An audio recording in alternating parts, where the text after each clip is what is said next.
Welcome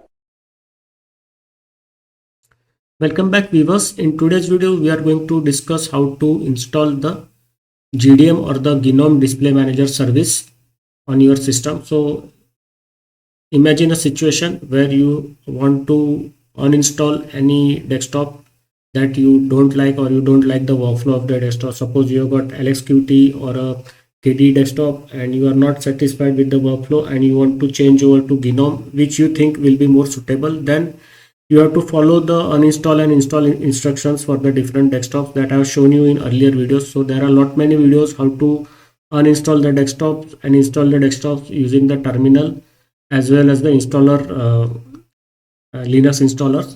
So that part you can check in the earlier videos. Now what happens after we install the Gnome desktop? Once the Gnome desktop is installed, it will also install the GDM or the Gnome Display Manager. So Display Manager can be changed, or it can you can work with the other display managers and still the Gnome desktop will work. For example, if you have uninstalled the KD desktop and install Gnome desktop, then the SDDM, that is the simple desktop display manager, will be still on.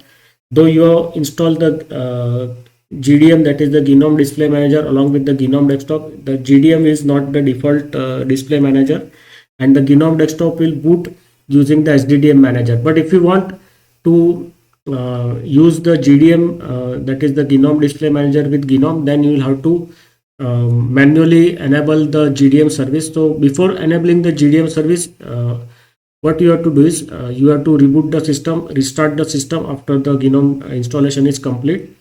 And then on the terminal, you have to input this command, system control status gdm.service. So it will restart, it will create the system links, and it will restart, it will enable the GDM service for the Gnome desktop. You can see it here.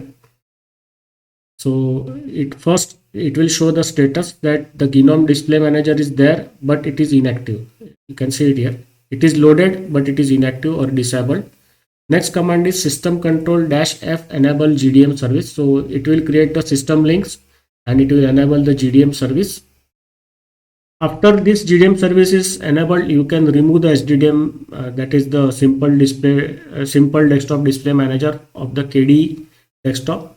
Never install this before you enable the GDM, because the system will become unusable, and if you boot it, you will boot into a blank desktop. There won't be any desktop visible to you. So always avoid this. First you have to enable the GDM service, then disable the SDDM or the KD display manager. Once that is done, you can see it here, the SDDM is getting removed, and once the removal is complete, you have to reboot, and your GDM, that is the Gnome Display Manager, will be active, and you will boot into the Gnome desktop using the GDM, that is the Gnome Display Manager. So that's it for now. See you in the next video. Bye bye.